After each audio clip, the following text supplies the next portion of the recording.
Hello and welcome to the November 13th edition of Thursday Night Thunder podcast with AJ and MMK. This is episode 31 of the series. I'm your host, Adam Jason Sinclair, and tonight Michael and I will once again bring you the best discussion of the art of modern motorsports and beyond. It all comes down to Pomona, as all four champions in the NHRA Mission Foods Drag Racing Series will be decided at the 2025 finale.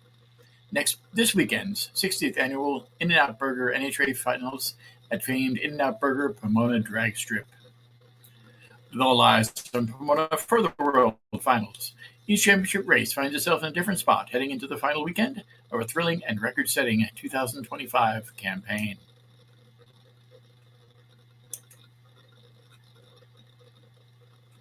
Some are in the closing stages of being clinched, while others come to the wire as fans have a chance to see winner-take-all in the final round at Pomona for a third straight season. Let's take a look at where each championship race stands heading into the historic Pomona track. A second world championship in 3 years is all but certain for Doug Coletta, who will officially secure the title by making qualifying pass. After waiting 26 years to claim his first world title, a dominant run through the countdown to the championship will ensure he won't wait too long to clinch the second world championship. He made his final round at each 4 playoff races, winning twice, and separating himself from the pack as other contenders stumbled. He rolled into the championship Sunday in Pomona, with the world title already secured, leaving Coletta Motorsports plenty of opportunities for epic celebration. 4-time world champion Matt Hagan gave himself a chance with his victory over Austin Prock in the final round at Las Vegas, ensuring another strong showing in what's been another great year for Hagan and his Tony Stewart racing team. Prock still enters Pomona with a healthy 101-point lead, and even with a points and a half scenario, would need to struggle mightily for Hagan to win a 5th title. There's 20 funny cars slated. 20 funny cars slated for Pomona, so Prock will need to make strong runs to qualify, though with 22 number 1 qualifiers over the past 2 years, that seems like a certainty. Should Prock qualify, he would need to lose first round and Hagan win the race unless Hagan can get the points gap below 90 points in qualifying. That may be difficult considering Prock's incredible season. He currently has 9 wins and 12 final round appearances as he looks to slam the door shut on a second straight world title for John Force Racing in Pomona. A winner-take-all final round repeat between Dallas Glenn and Greg Anderson won't happen this year, but still that pair of KB Titan racing drivers in the title hunt. Glenn's Las Vegas win put him as a heavy favorite to win his first world championship, extending his lead over Anderson to 92 points heading into the world finals. A first world title would be a deserving culmination from an incredible year that has already included 8 victories and 13 final rounds in 17 pro stock races. But there's still work to be done in Pomona. Should the points lead stay above 90 points, Glenn would simply need a first-round victory to clinch the title. Should dip below 90 points in qualifying, and Anderson has 8 number 1 qualifiers to go along with the 6 wins this year, Glenn would need to advance to the semifinals to clinch. Anderson, though, has the work cut out for him, and will likely be solely focused on winning the race and seeing where that takes him. This category has the biggest chance for dramatics, featuring a pair of Vance and Hines standouts. Richard Gadsden has enjoyed a breakout season, winning twice in the countdown to the championship playoffs. His lead currently stands at 21 points over Gage Herrera, and with each round worth 30 points in Pomona, it likely will come down to who advances the furthest on Sunday. That puts a winner-take-all final round as a possibility, which would be a thrill, albeit a nervous one for each rider. Herrera, of course, has been the dominant rider the past 2 seasons, roaring through the field for 2 straight titles. His Vegas victory made things interesting, and entering the race with 7 wins this year, Herrera will look to close out the year in style. Last season, Antron Brown, Top Fuel, Jack Beckman, Funny Car, Anderson, Pro Stock, and Matt Smith, Pro Stock Motorcycle, won the In-N-Out Burger NHRA Finals, while Brown, Prock, Funny Car, Anderson, and Herrera Pro Stock Motorcycle each secured world titles. The 2025 race will again be broadcast on FS1, including eliminations coverage starting at 5 p.m. Eastern Time on Sunday, November 16th. Race fans will also see the action in Lucas Oil Drag Racing Series, featuring some of the world's best drivers, along with some at Junior Drag Racing throughout out, and the LASD Racing Exhibition. Plus, it's also the final opportunity to watch Brittany Force in action, as the two-time Top Fuel star, and now she'll be retiring from full-time racing at the end of this season. With one race left at her home track, the record-breaking Force, who's gone 343.51 miles per hour this season and won last weekend in Las Vegas, could have one more magical moment in store at Pomona. This year's In-N-Out Burger NHRA Finals also features a can't-miss experience for racing and car enthusiasts alike. The Top Eliminator Club offers the best seats in the house, a premium experience, and several exclusive benefits at one of the biggest races of the season, including a members-only hospitality center, complimentary food and beverages, members-only souvenir store, exclusive driver appearances, a gift bag, a premium view of the staging lanes, and much more. In Pomona, the NHRA Mission Foods Drag Racing Series will feature 2 qualifying rounds at 12:30 and 3 p.m. Pacific Time on Friday, November 14th, and the final 2 rounds on qualifying on Saturday, November 15th at 11:30 a.m. and 2 p.m. Final eliminations are scheduled for 11 a.m. Pacific Time on Sunday, November 16th. Television coverage includes qualifying action on FS1 at 10 a.m. Eastern on Sunday, and then eliminations on FS1 at 5 p.m. Eastern on Sunday. To purchase tickets to the 60th Annual In-N-Out Burger NHRA Finals, fans can visit www.nhra.com/tickets. All children 12 and under will be admitted free in the general admission area with a paid adult. For more information about NHRA, visit www.nhra.com. And now, here's something from the world of real horsepower. This Saturday, November 15th, the Florida Standardbred Breeders and Owners Association will host the 8th finals of the Florida Sunshine Stakes at Sunshine Meadows Equestrian Village in Delray Beach. Each of the 8 finals are for 2- and 3-year-old trotters and pacers. The first race gets underway at 11 a.m. Nola Christian, Stormin Normand, puts her 4-race-winning streak on the line in the 6th race final for 3-year-old trotting fillies. Trained, owned, and bred by Thomas Casey of De Leon Springs, Nola Christian sports an impressive record this year with 7 wins in 9 starts, the fastest of a life mark of 1 minute and 57 seconds. Nola Christian will start from post 1 for driver Mike Wilder, and their main rival will be Sunshine Jet, Odino Jet, from post 2 for driver trainer Nicholas Koblenz and owner breeder Amante Standardbreds of Delray Beach.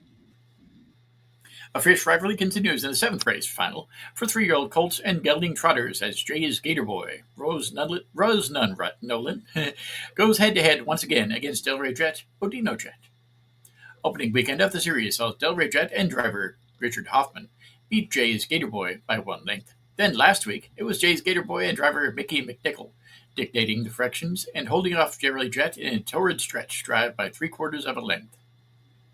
Also of note, Dances with Gators, Dancin' Yankee, in the first race final for 2-year-old pacing fillies, goes for her 4th straight win. She is trained by Mickey McNichol for owner-breeder George Burkhold of Sarasota and will be driven from post 1 for driver Ted Bookstaber. Dances with Gators sports 3 wins and just 4 career starts. Parking and admission are free at Sunshine Meadows. Patrons are urged to bring your own lawn chairs. Free race programs will be provided by the FSBOA while supplies last. Are you a race car driver, crew chief, pit member, track owner? Maybe you're just a huge fan of the sport. Contact us to get your spot on the show. After all, you deserve your 15 minutes of fame, and we'd love to hear from you. Hopefully you have a chance to go out to Sunshine Meadows. I've been out there a couple times, been out there for a rodeo once. I didn't have a chance to see any horse racing out there, but it does seem like an interesting facility. I don't really know how they run the horse races, considering their betting is not allowed on the trotters there at the training facility, but it'd probably be cool to see them anyway. It'd be really awesome. I know there was a race a few years ago where Tristan Nunez was the grand marshal of the event. He had his car out there, so it was kind of cool.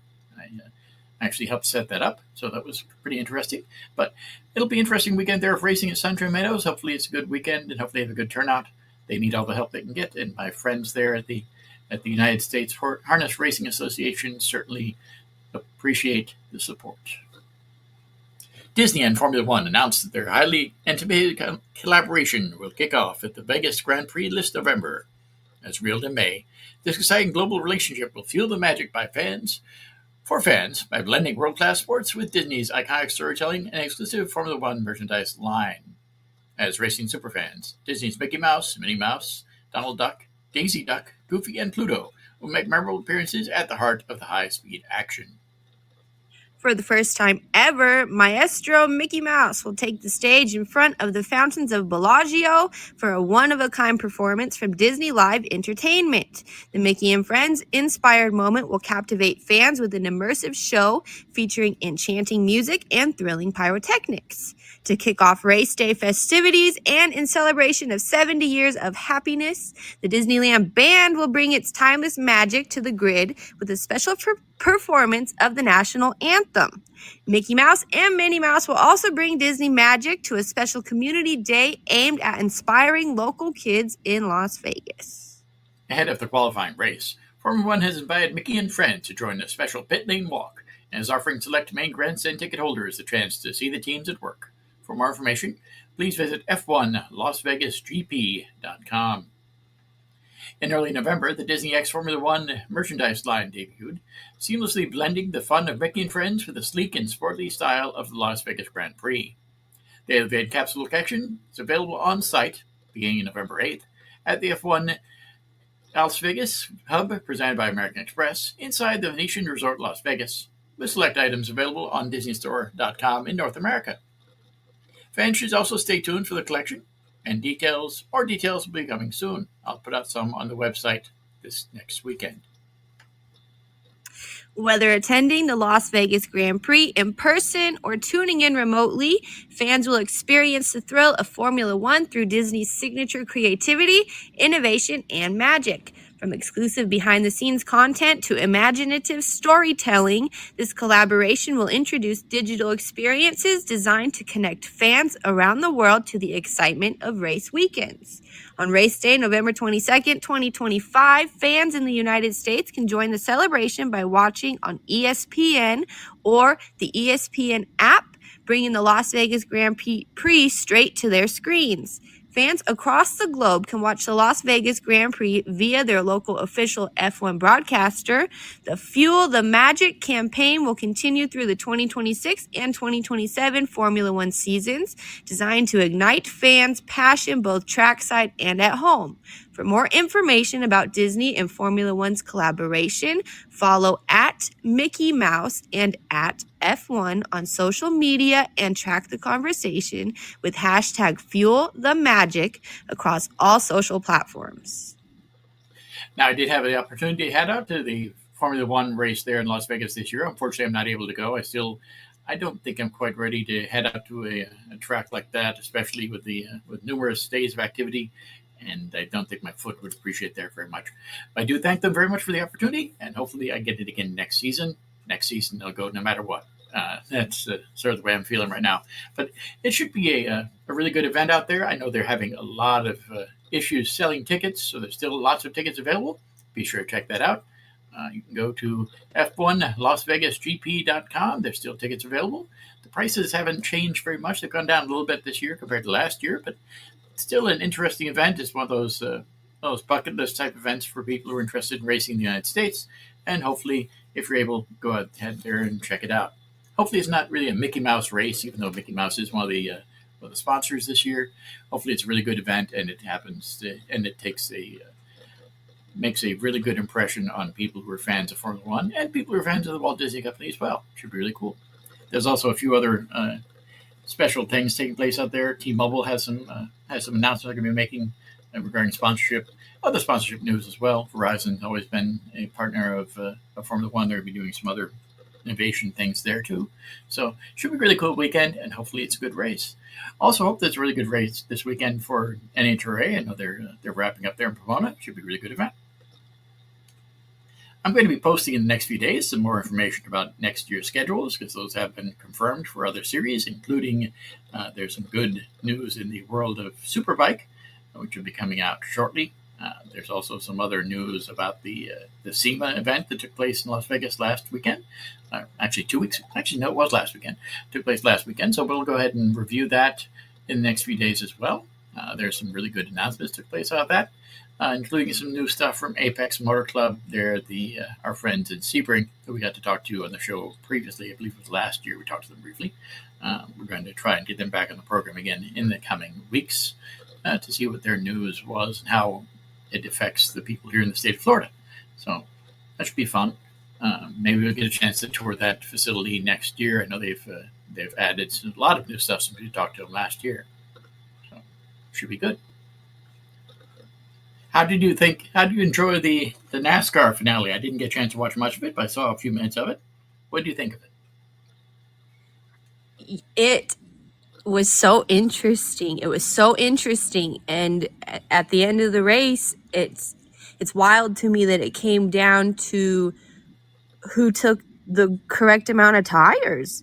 Like, I don't know if I mean, we can't kind of go off of what ifs here, but I think if Denny would have only took 2 tires instead of 4 like Larson, it would have been a pretty good race to the finish. I mean, it was a really good race, and it was a really exciting finish, but it's crazy to me that it seemed like, anyway, tires were kind of an issue for that race, but the end of the race came down to the amount of tires, it seemed, and I just think it's just amazing. It's just amazing. Kind of sad for Denny, but gosh, what a good race. I hope you at least watched the highlights, because I did. it was a really good race. It did look interesting. It looked like as you say, tires were definitely an issue there, and I think that the tire strategy from Larson's team, I know it was the team, it wasn't the strategist as much as it was some of the tire changers themselves who knew it would last out to the end. So that was quite the decision. They were able to convince the crew chief and the other people in strategy to do that. Again, it's not good for Denny Hamlin. I know that he's made some comments in the past few weeks that seem to indicate that he may not be back behind the wheel of the car next year. But we'll see how that goes. I know people change, and that sort of thing changes too. It is good to have Kyle Larson win. Kyle Larson is an awesome driver. He's had really good success in NASCAR as well as other series. So hopefully he's a good representative of the good ambassador for the sport this off season. I know he's been on a few shows talking about it, so that's kind of cool too. But we'll see how that goes. It should be interesting. I know NHRA has their big thing this week, but I know that NASCAR deserves all the kudos. They've had a really good year this year. Hopefully the lawsuit thing, there's other news than that as well. There's going to be apparently there's going to be a deposition from Rick Hendrick and Roger Penske.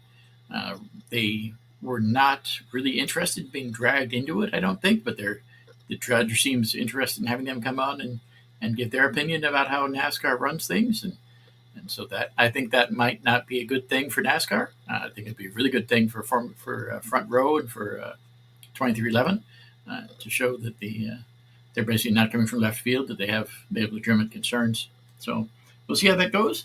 Again, next month is where the trial comes to a head there. So, but there'll be a lot of posturing the next few weeks, and we'll see how that changes things. And I'm sure that'll be a big deal in certain motorsports circles. So, also in IMSA news, they had their 24-hour race, the historic 24-hour race this past weekend. That was kind of cool. I don't like the way that's set up anymore. It's not really a 24-hour race. It just does a lot of heat races. Now, they don't go all the way through the night. They do go late into the night, of course, and they can start really early in the morning. So that was interesting, too. That's sort of a warm-up for the 24-hour race next season.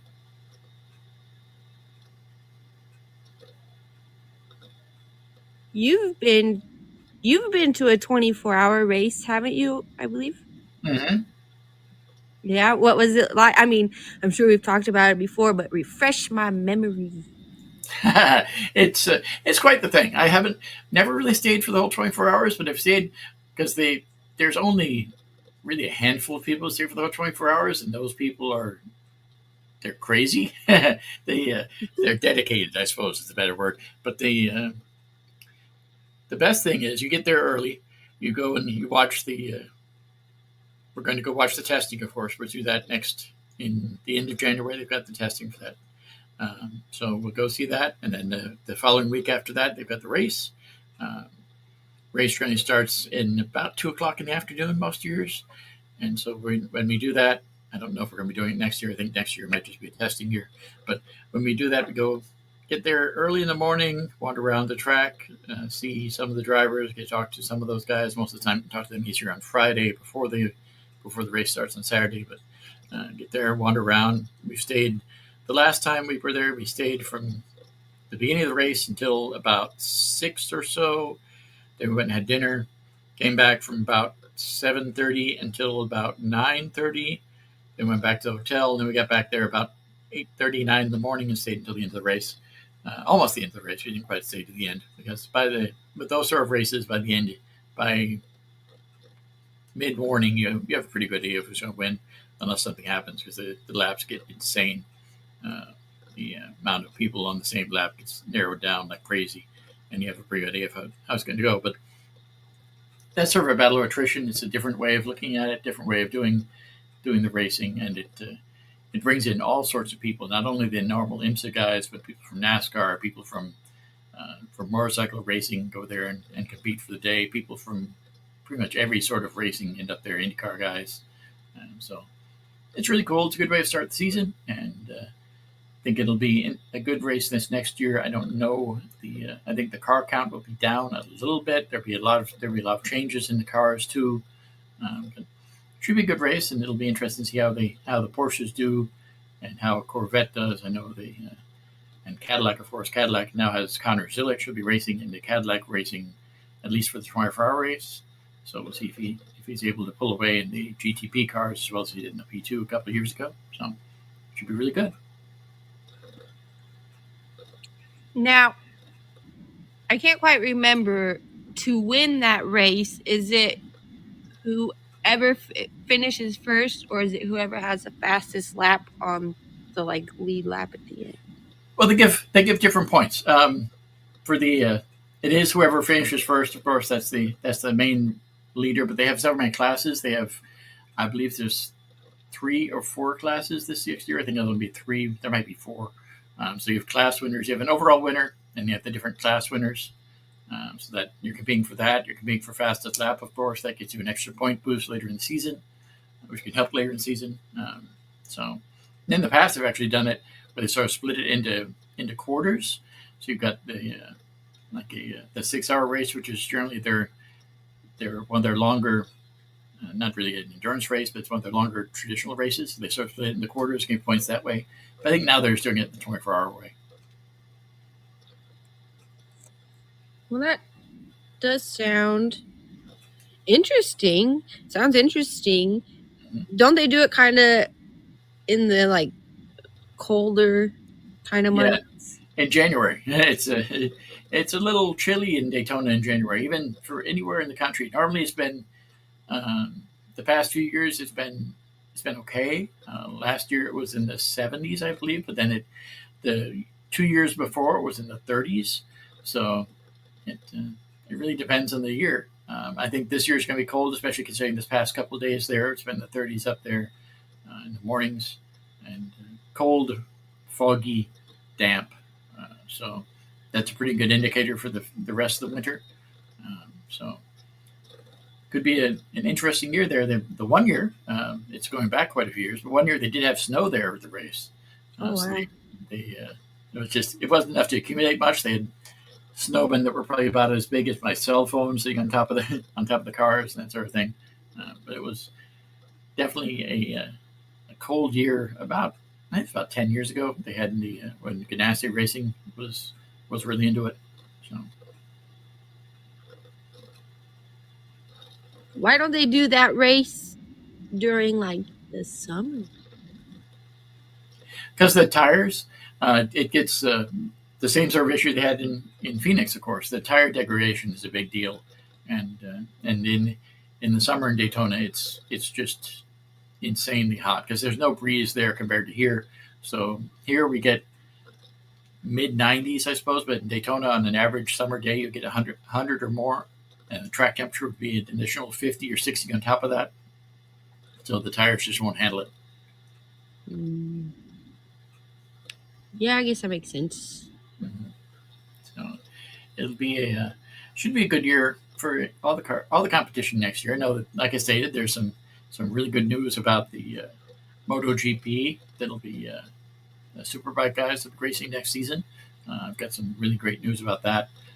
So also a few different personnel changes in NASCAR that everybody be bringing out information about. You might have heard those. Nothing really big, but some of the back office guys are going to change, and that could change the way the sports uh, the way the sport evolves. I think so. That's always something. That's a big future thing, but we'll see how that goes.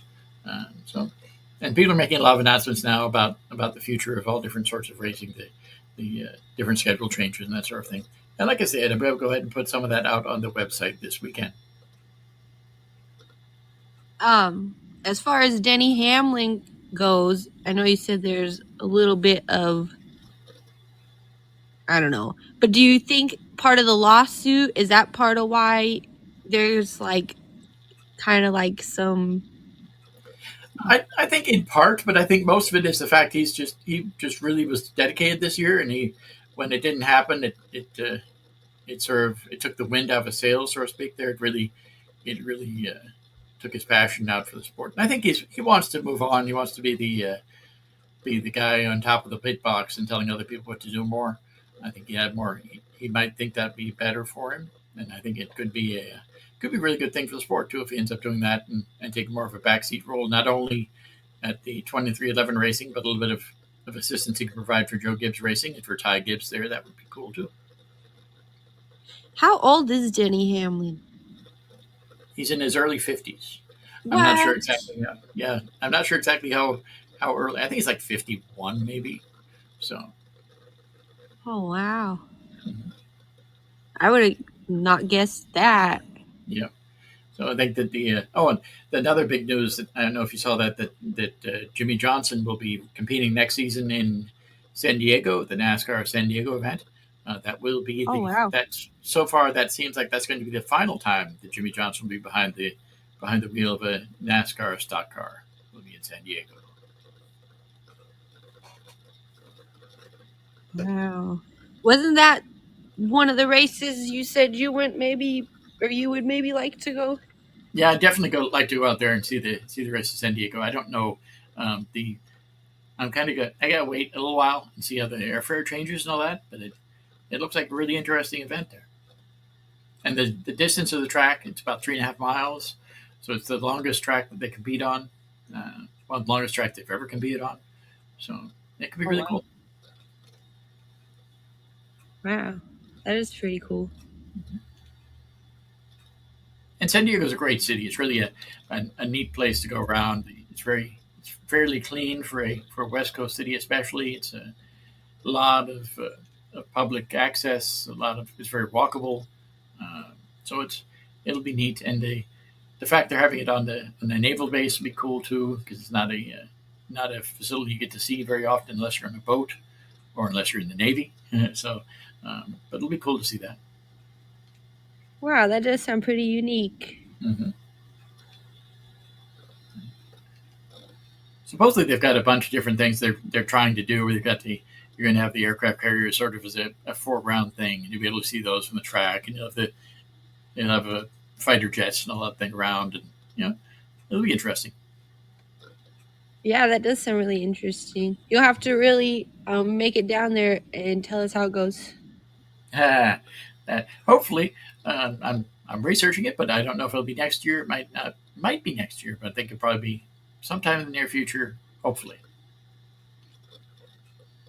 Yeah. What's your next big racing adventure?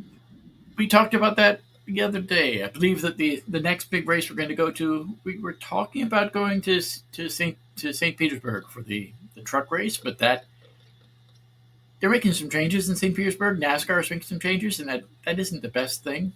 They've decided to close off some of the paddock access that IndyCar's always had a really good paddock access there in St. Pete, but now they're restricting it. So we're probably not going to do St. Petersburg. We might, but probably not unless I might talk to Steve Biglock there from Green Savory and see if we can work something out. But the odds are pretty good that the next racing thing that we'll head to will be the Roar Before the Relics 24, which is, I believe, the end of January next year. I have to look that up exactly because I'm going to have to ask for some time off. But we'll be heading up there for that, probably on the Friday. They also have their Mobile One 12 Hours of Sebring that takes place in March. So we're looking into that as well. That does have a 2-day ticket available. I'm going to go ahead and run a thing about that shortly because there's a new president of Sebring. So there'll be more information coming about that. Another one of the changes in the back office people. So that's kind of cool. We'll be talking about that a little bit this weekend. So Sebring's always fun. So those are the two that are on the radar right now.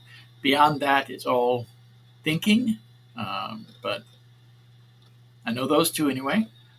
So that's the current thing. I might do Daytona. I've talked about doing Daytona for the motorcycle weeks for a long time. This might be a good year. Next year might be a good year to head out there, especially some of the changes they've had for the flat track and for the super bikes. So that could be cool. Yeah. Have you ever rode a motorcycle? I was going to say a dirt bike, but I mean, I guess they're sort of somewhat the same thing. Have you ever rode one? Nope. I've had the opportunity, but no, I haven't done that. My brother-in-law had a super bike for a short period of time that he loved, but and he said I could go ahead and take it out one time, but I was hesitant at the best, so no, I have not done that. Have you? Oh gosh. It looked easy. And my dad bought my brother a dirt bike. And it was like a brand new dirt bike. And my brother was out there riding it around, and I was watching him, and I thought, that looks really easy. Like, he's having fun. And so my dad was like, hey, let your sister try. And I was like, yeah, let your sister try, And anyway, so I got on the dirt bike, and I had no idea what I was doing. And somehow I got this stinking thing to move, and I shot out into the road, and I jumped off it like right before it smacked the mailbox. And I've never got on one since. I will not get on one. I'm fine. So yeah, I tried one time, and that was it.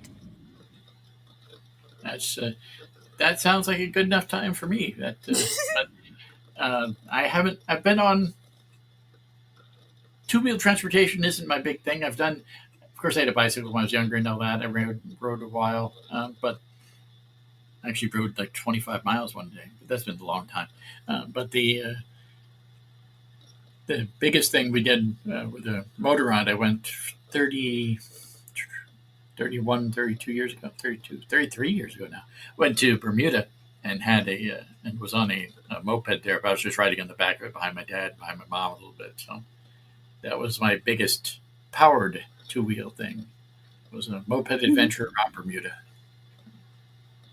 Mopeds are cool too, and some of those little mopeds are actually kind of fast. Mm-hmm. Yeah, that was if you've ever been, I don't know if you've ever been to Bermuda. Bermuda's an amazing, wonderful place. Really, really clean, very nice. But they don't rent cars much. They rent motorcycles and they rent mopeds and scooters. So if you're going to go there, you either rent a moped or a scooter, and you piddle around town, and everybody's on the same bike, and they're all wearing the helmets and little white helmets. You can tell everybody's there. That was funny. I've never been, but that sounds kind of chaotic, but also kind of neat at the same time. A little bit, yeah. Very, very different. So, what's your next big racing thing you're planning on going to see? I know it's definitely getting chilly up there. Yeah, I think it's like a good. Let's see what my weather app says. I know it's cold. It says it's going to be a low of 42 tonight. Oh, I'm cold just thinking about it. So there's really no kind of racing stuff going on right now. Probably not until till April. There was go-karts for a little while, but they only have, I think, like 2 or 3 little events to their little season, if you want to call it a season. I don't know.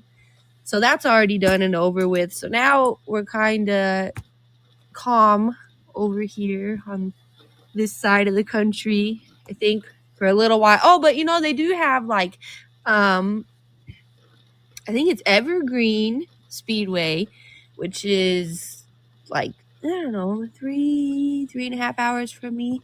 They do a winter race, and I actually think that's really cool. So I really like these tracks that kind of like try to get the different seasons involved. Like, I know some tracks do their like pumpkin races and stuff like that. And this one does like I think it's like weather permitting, but if it's snowing, they'll do it in the snow. And I think that's really neat. So some people do kind of stuff like that. So I guess the racing isn't completely died all the way down over here quite yet. There's still some kind of cool little things going on, but for the most part, it's come to kind of a stop until I would say at least maybe April, probably. Yeah. So, What? yeah. So that's going to be a long, cold winter out there. Yeah, it always is. But for some reason, it seems like the colder months are flying by this year, which I appreciate, but at the same time, it's kind of sad. But so I'm prepared, but it seems like the months are kind of helping me out and going a little bit quick at least. Oh, here's a little breaking news thing today that John Force officially announced his retirement from driving in the NHRA series. So that's not surprising, but it is the official announcement today. He said he was officially done with driving. He's not saying he won't ever climb in for a warm up or burnout, but it's up to the fans now. Cheer loud enough, and he'll hear you. That was his statement about his retirement today. So, yeah. Wow, so him and his daughter are basically retiring at the same time.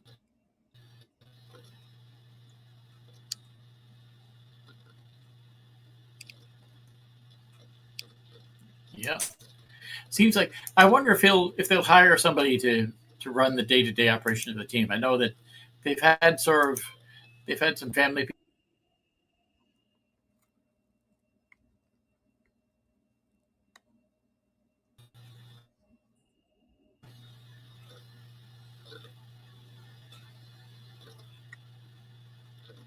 Do you think it'll stay John Force Racing? So hopefully it gets a. I think so. Yeah, I think he'll keep his money and his name on it for as long as he can. I think that's one of those sort of things where it'll always be a John Force Racing in the paddock as long as there's a John Force around. And I think even after he's gone, there might still be a John Force Racing. So I could see that. He's really made his mark in the motorsports world. You made a little bit of comment about go karts. I do have there'll be an announcement from RPM Raceway about their winter specials. I'm going to be covering a little bit this weekend as well, so be sure to look out for that. I know that there's a lot of amazing new go kart facilities, indoor facilities are opening up all over the country. So if you have a chance, be sure to check those out wherever one is closest to you. And if you're interested in competing in that, I've got some information on that I posted in the past about that, so be sure to check that out. And if you're interested, please come on the show. Let us know about your experience go karting, because that's always cool too.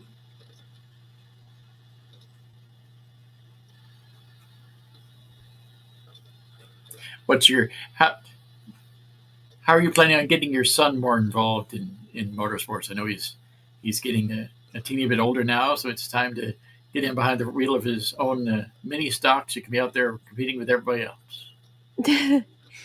Well, he has things that have like a little steering wheel and battery powered stuff around here that he drives, and he's really into that stuff. He helps his dad on the race cars. His dad is a very busy mechanic, and he's always out there helping his dad. And so he's kind of involved in that way. But as of right now, he wants a pink dirt bike. So, and bless him if he got his mama's, riding skills, he don't need a pink dirt bike. So he really has it like in him already.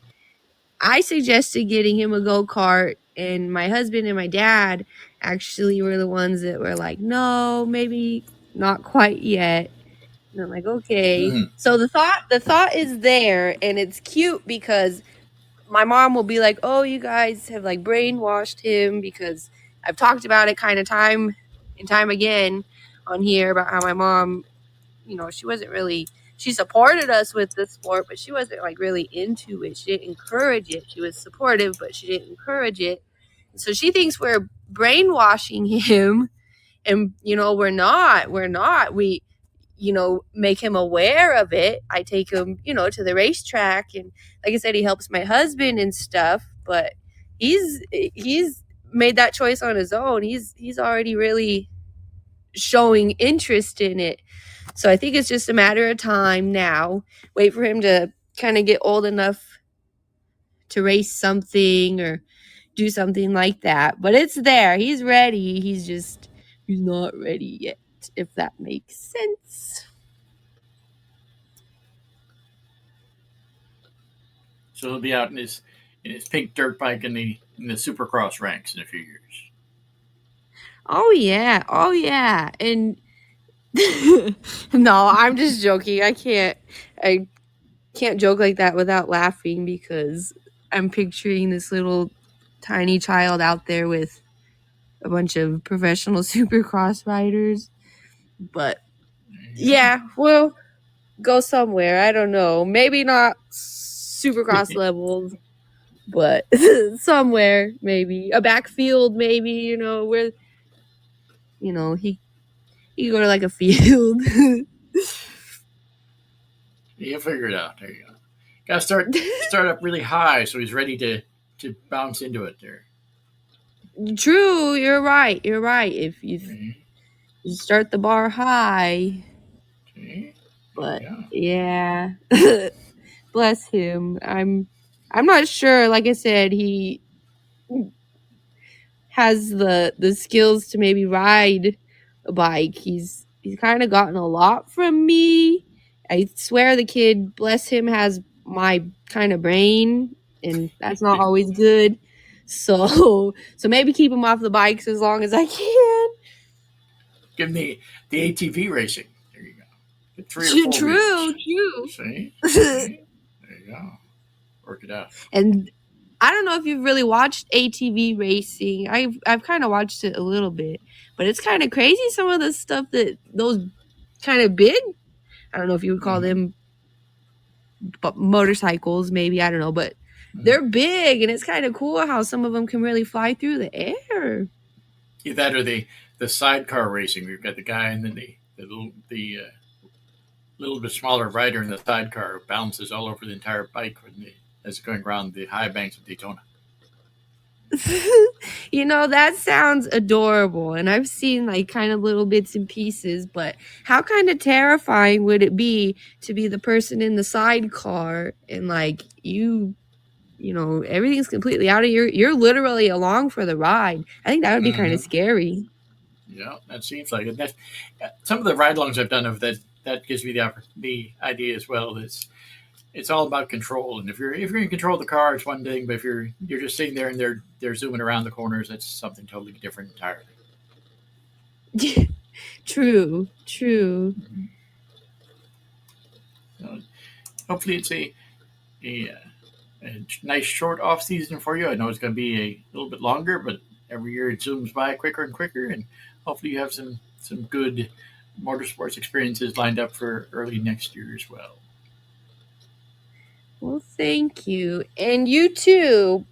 But You kind of are always doing cool stuff. You always ask me, like, Michael, what are you going to do? And I'm like, I don't know. And then I ask you, and you're like, well, I'm going to do this, this, and this. You always know what you want to do. It should be. And I try to keep myself great. involved, and yeah, that's good. I try to have something planned because if you get bored in life, it's not very good, and that's really an important thing. We've got down here in West Palm. Some great things happening around the holiday that I'm going to be taking part of a little bit. They've got the Cirque du Soleil has a performance called "Twas the Night Before," based on the night before Christmas. We're going to go head out for that next weekend. So that should be pretty awesome. Uh, um, they've also, of course, got the ice skating rink set up at the along Flagler Drive. It's it's real ice. It's not like the fake stuff they use in some places, but it's real ice. And they've got a really insane refrigeration system that keeps it recirculating every few minutes. So that would be interesting to see. I'm not going to go out ice skating. The last time I did that, it wasn't fun. It was like my butt still hurts. It's been like 20 years. So that's not in the cards for me, but it is an interesting thing. It's kind of cool to get outside, and it's not really that expensive. So check that out there if you're interested in downtown West Palm and see their Winter Wonderland exhibit. Of course, we've got Sandy Tree coming soon, the largest beach sand Christmas tree in the world. That's going to be coming up at the beginning of December, I believe. So they should be starting construction of that in the next few days. So a lot of cool stuff happening around here. Not much motorsports related. The latest thing is, of course, the fact that Palm Beach International Raceway is up for sale again. So the people who were planning on bringing it back, apparently that fell through. It's fallen through so many times now, it's not worth mentioning. But hopefully they end up figuring something out shortly. It's a neat facility. It has a lot of potential. So, but we'll see how that goes.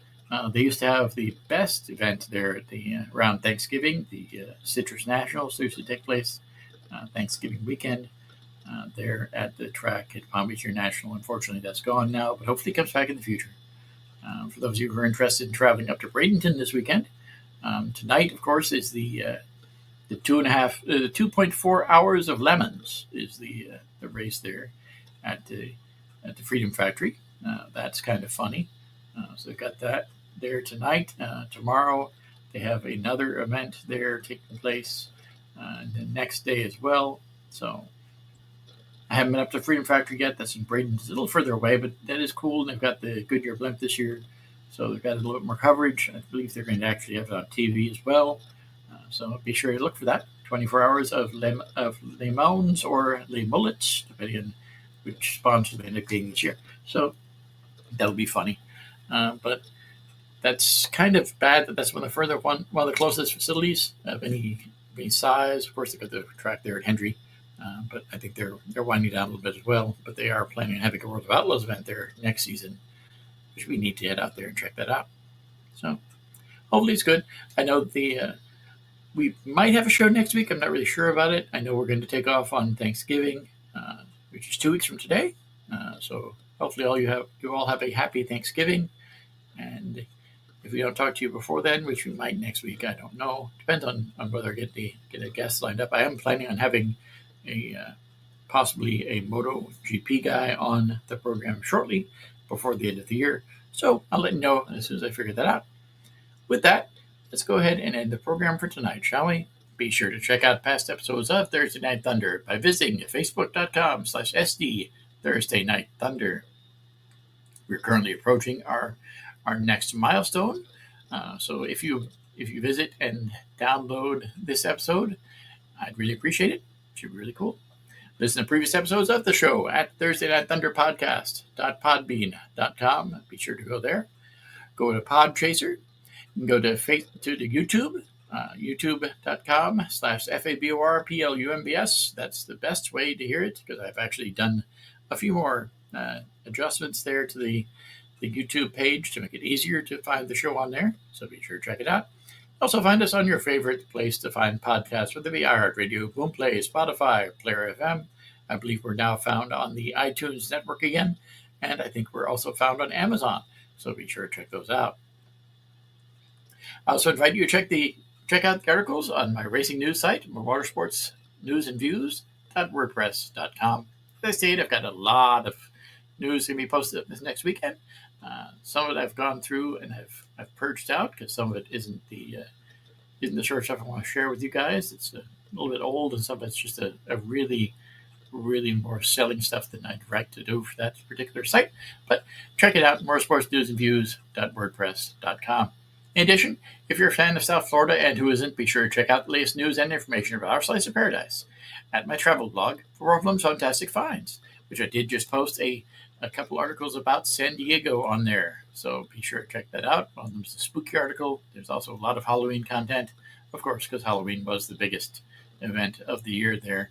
And we're going to cover some Christmas stuff a little bit in the next few weeks. So be sure to check that out as well by going to For Bob Plum's Fantastic Finds, SFABORPLUMBS Fantastic Finds.wordpress.com. Thank you for listening, and we look forward to seeing you again next week in the Thunderdome as we discuss the major issues in the world of modern auto racing. Thanks again, and have a great night.